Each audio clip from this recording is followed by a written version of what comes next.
Bonjour à vous.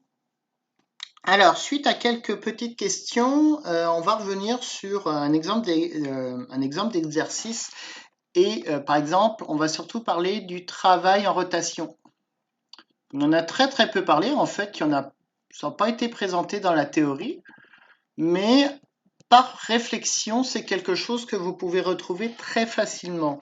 Pourquoi? Parce que depuis le début de la session, on a toujours vu que tout ce qu'on a appris en translation, on peut le mettre en rotation. Donc regardez bien. Si un travail en translation, on a vu que c'était f produit scalaire du déplacement.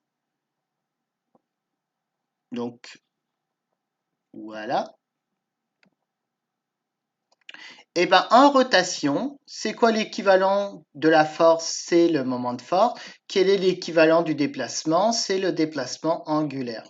Voilà comment vous pouvez retrouver le travail.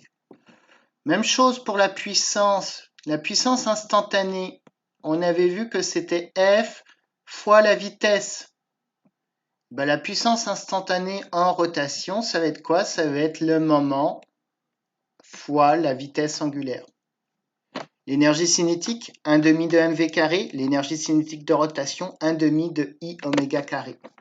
Donc, exemple, je prends un objet qui est en rotation. Ici, je mets une force de 50 newtons. Là, j'ai une distance de 10 cm. Bon, ici, c'est à angle droit. Et je dis que j'ai un oméga constant de 2 rads par seconde. Première question. Quelle est la puissance créée par la force F? La puissance, c'est quoi? Ça va être le moment de force. Donc, le moment de force, ça est égal à 50 fois 0,1 fois sinus de 90 qui vaut 1. Donc, le moment de force, ça est égal à 5 newtons mètres. Donc, la puissance, ça va être 5 Nm fois 2. J'ai une puissance de 10 watts. Puissance instantanée. Ici, c'est à vitesse constante. On va considérer que c'est à vitesse constante. Donc, si on me dit, j'ai une durée de 20 secondes, quelle a été l'énergie, quel a été le travail dégagé? Le travail dégagé, ça va être quoi?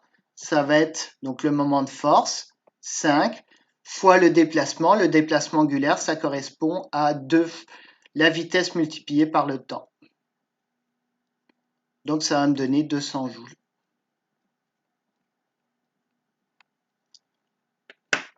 Voilà, donc c'était juste des petits rappels, etc. sur la rotation.